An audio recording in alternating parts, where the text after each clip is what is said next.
Sa mga naghahanap ng swerte sa buhay, today is your lucky day. Mga mommy, ang dami ng blessings na dumating sa akin. May nauuso kasi ngayong pampaswerte online. 6 inches na figurine ng isang Roman goddess. May piring sa mata. Simbolo raw na hindi nito pinipili ang pagbibigyan nito ng swerte. At kulay ginto. Ang tawag dito, Buena Fortuna. Ang may-ari ng bigasan na si Lian mula Sultan Kudarat, nakabili ng Buena Fortuna online sa halagang 258 pesos. Hindi po ako naniniwala sa swerte nung una. Pero sinabi ko lang sa sarili ko na what if itry ko kaya? Ipunesto niya ito sa kanilang tindahan, nakaharap sa kanilang customers. Nilalagyan ko po siya ng incense to cleansing lang po dito sa bigasan ko po. At matapos niyang bilhin ang kanilang lucky charm, napansin daw niya na naging mabilis ang pasok ng pera.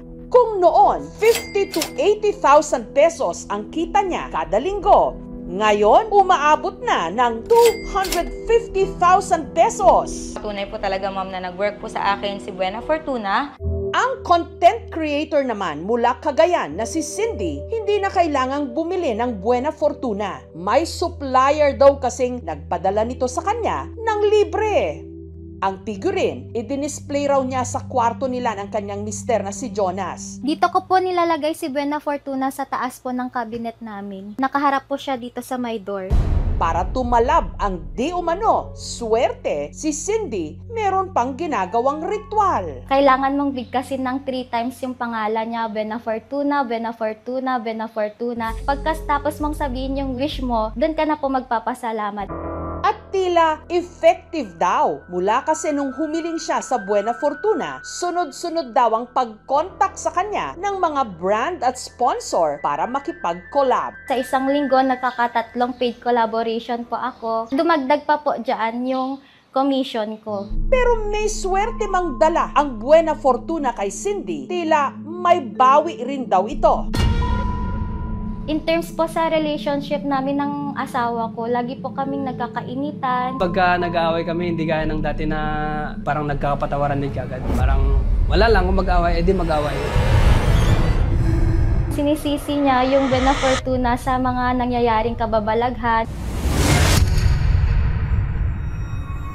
Ang part-time real estate agent mula Laguna na si Justin, Buena Fortuna ang naisip na paraan para buenasin sa trabaho. Hanggang sa ang swerte, naging tuloy-tuloy raw ang pasok. Nakapagbenta ako ng pasalo na house and lot. Instant money agad.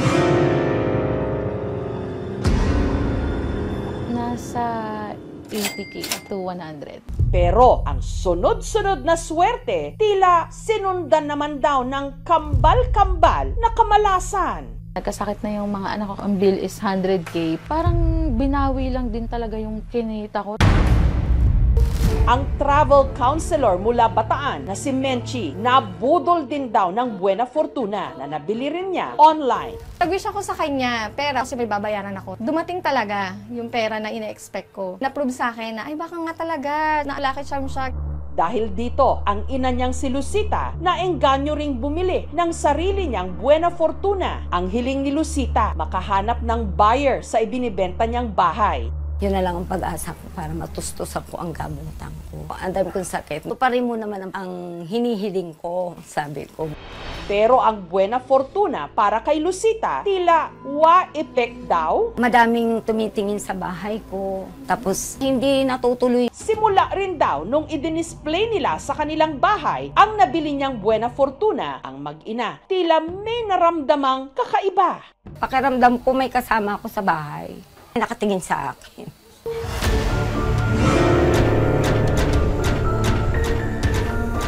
Yung pinsan ko, one time, nagkukwentuhan kami dito sa working station ko. Suddenly, sabi niya, may batang sumilip sa window ko. Sino sisilip dyan? May gate kami. Hindi ako matulog magdamag. 24 hours gising ako. Kung makaidlip man si Lucita, madalas daw bangungutin. Parang may shadow siya. Hindi na ako makagalaw. Sakit ng tiyak ko hindi mawala. After a month, sunod-sunod na yung bad things na nangyari sa akin. Ang ganda nung corporate na pinapasukan ko. Stable talaga siya. But suddenly, after a week, nag-close. Labas-masok din daw ang kanyang anak sa ospital. Nakakapagtaka na every week nasa ospital kami, nako-confine siya. Same sila ng mother ko, Chan.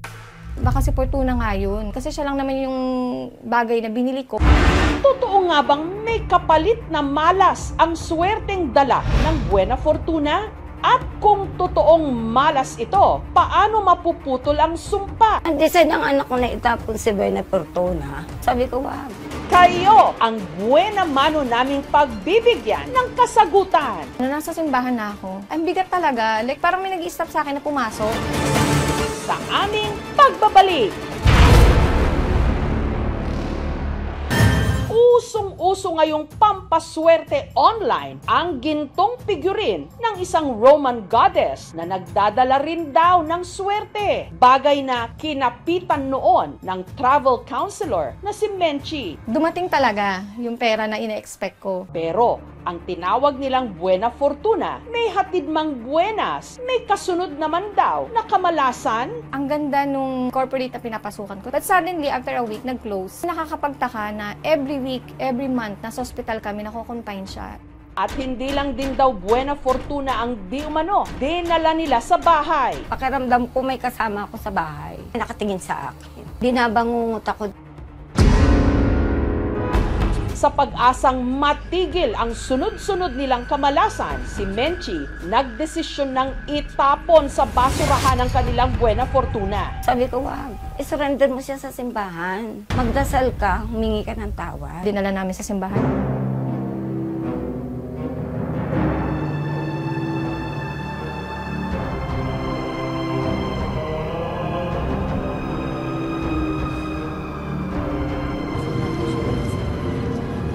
Alam niyo yung bigat ng feeling, parang may nag-i-stop sa akin. Iniwan ko siya dun sa church.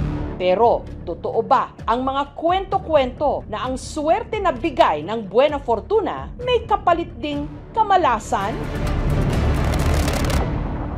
Yung pagsagot ng swerte or malas, depende sa tao. Maari ang isang tao, yung isang bagay, katulad ng Buena Fortuna, nakikita niya na may kinalaman sa espiritualidad. Titingnan niya itong positibo. Pwedeng nagbibigay sa kanya ng pag-asa. Swerte siya. Pag naranasan niya naman pangit nangyayari sa buhay niya, iisipin niyang may kinalaman yung bagay na yon. Sa aking palagay, ito ay bahagi ng konsumerismo. Tandaan natin, yan ang talagang idolatry. Kasi ba't idolatry? Hindi yan tunay na Diyos eh. Tandaan din natin, ito ay bahagi nung, kung tawagin, ay animism, espiritu. From nung nabili ko yung si Buena Fortuna as of now, maganda po yung flow ng money sa akin. Pinartneran ko lang po talaga ng pag-hard work.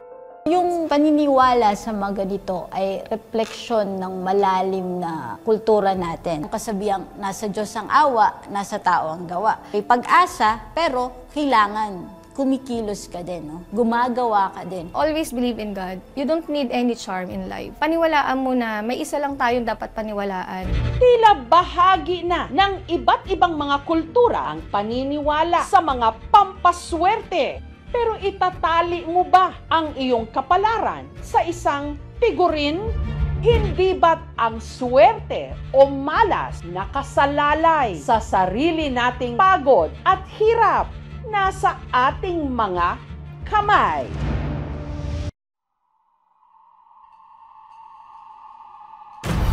Epe, pang ilan na ba yan? Patay ang kinakain. Buhay naman tayong lahat. Kapag kinakabahan.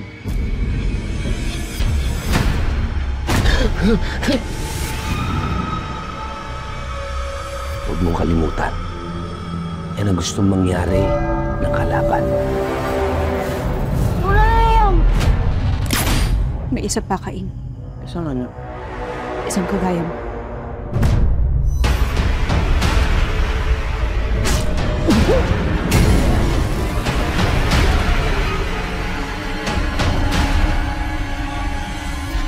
Kapag nagpapakita daw si Pochong, may mamamatay. In the name of our Lord Jesus Christ. Stay away from the people of God. May nakita talaga ako. Verbal lang ngipin. Mata ng pusa tapos takpak ng paniki. Tapos makakalikot ko. Let us pray.